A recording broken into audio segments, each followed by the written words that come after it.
Have you ever noticed how we tend to take the most important things in life for granted? Think about it.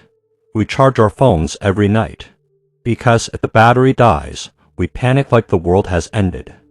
But how often do we recharge spiritually? We say God is everything to us, but do we actually live like He is? That's the question I want to wrestle with today. What does it really mean to take God seriously? Now, I know that phrase taking God seriously sounds kind of heavy. Maybe you're picturing some overly strict preacher wagging a finger, warning you that if you step out of line, lightning bolts will fall from heaven. That's not what I'm talking about. I'm talking about something far deeper, far more freeing, and yes, far more rewarding. Taking God seriously is about recognizing that God is not some casual acquaintance, like the neighbor you wave at while mowing the lawn. He is the Creator, the King, the one who holds your breath in His hands. And here's the kicker: He has invited you into a covenant relationship with Him. That's not small stuff. So, let's break this down. What is a covenant with God? A covenant is more than a contract. It's not like signing up for a gym membership where you can cancel anytime after you realize you're only using the sauna. No, a covenant is a binding, relational agreement established by God Himself. It's His way of bringing you into His plans, His purposes, His kingdom. Think of it like marriage. In marriage, you don't just say, "Hey, I'll stick around until it's inconvenient, and then I'm out."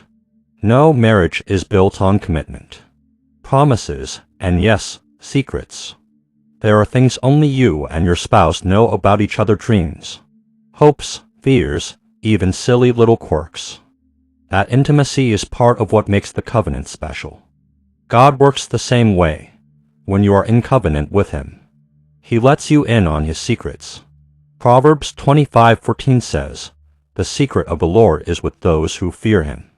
It's like being so close to someone that they whisper in your ear. You don't get whispers from a distance, you only get them when you're close. And here's the beautiful part: God wants to whisper His truth, His guidance, His love into your life. But He only does that when we take Him seriously. The difference between fearing God and being afraid of God. Now, let's clear something up. A lot of people confuse fearing God with being afraid of God. Big difference. Being afraid of God is like hiding from Him, thinking He's out to get you. But fearing God is about reverence. Respect, recognizing His greatness and aligning your life accordingly. Let me give you an example. Imagine you're at work, and your boss walks into the room. Suddenly, everyone sits up straighter, right? You close your phone, pretend you were already typing. Maybe even nod like you're deep in thought. Why? Because you respect authority. Now, multiply that by infinity, and you get a tiny glimpse of what it means to fear God. The fear of the Lord is not about running away, it's about drawing closer. Proverbs 9:10 says, "The fear of the Lord is the beginning of wisdom." It's like wearing glasses for the first time. Suddenly, the blurry world comes into focus. That's what happens when you start taking God seriously. Why we struggle to take God seriously. But let's be honest, it's not easy, is it? We live in a world that constantly tells us to relax, to chill, to take nothing too seriously. We're bombarded with entertainment, distractions, and endless to-do lists. So when it comes to God, sometimes we slip into casual mode. We know He loves us, so we think, well, He'll understand if I skip prayer today, or He'll forgive me if I bend the rules a little. And yes, God is gracious. Yes, He forgives. But grace is not an excuse to take Him lightly. Romans 6:1 says, "Shall we continue in sin so that grace may abound?" By no means.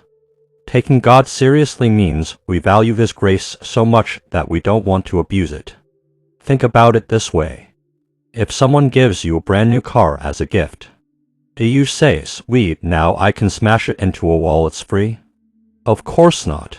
You treasure it, take care of it, because the gift reflects the giver. In the same way, when God gives you grace, you honor it by living responsibly. The blessings of taking God seriously. Here's the part I love: when you take God seriously, you experience blessings you can't get any other way. And I don't just mean material blessings, like money or success.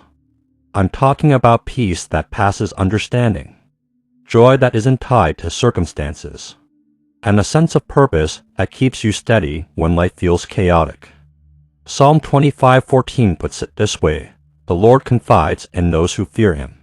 He makes his covenant known to them. Imagine that the creator of the universe actually wants to share his heart with you. That's what you gain when you walk in reverence and obedience. And let's not forget protection. Proverbs 14:26 says, "Whoever fears the Lord has a secure fortress, and for their children it will be a refuge." When you take God seriously, it's not just about you, it affects your family, your community, your future generations. The danger of not taking God seriously. On the flip side, when we don't take God seriously, we miss out. Not only do we lose intimacy with him, but we also open the door to consequences. Think about Israel in the Old Testament. Every time they turned away, ignored his covenant, or treated his commands lightly, they faced defeat, exile, or loss. Not because God enjoyed punishing them, but because they stepped outside the safety of his covering. It's like ignoring the instructions for a parachute. You might think, I'll just wing it. But when you jump out of the plane, reality hits hard. God's commands are not to limit us, they're to protect us. When we take him seriously, we're fastening the parachute securely before the jump. Relatable example: taking small things seriously. Let me put it this way. We take silly things seriously all the time. We take our fantasy football league seriously. We take Netflix released 8 seriously. Some of you stay up until midnight just to binge the new season. We take our coffee order seriously, half cup, oat milk to pumps vanilla, light foam, extra hot. If the barista messes it up, we're devastated. But the question is, do we take God with that same seriousness? Because if he is truly who we say he is, then nothing should matter more. Bringing it back home. So here's the takeaway: taking God seriously means treating him not as a casual option, but as the center of everything. It's about honoring the covenant he's made with you, fearing him in awe and reverence, treasuring his grace, and walking in obedience. And guess what? The closer you get, the more he whispers. The more you take him seriously, the more you realize he's already been taking you seriously from the very beginning. Conclusion and call to action. So let me leave you with this challenge. Ask yourself, am I really taking God seriously? Not just in church, not just when things go wrong, but in the everydays of my conversations, my choices, my priorities. Because when you do, life changes. Blessings flow, peace settles in, and God starts whispering secrets you never imagined. If this spoke to you today, don't just click away. Hit that subscribe button, because we're building a community of people who want to grow deeper in their faith. And after you do that, make sure to watch the video that's about to pop up on your screen. It's all about why we actually sin. And trust me, it connects perfectly with what we've just talked about. So, go ahead, take God seriously today, and watch how he transforms your tomorrow.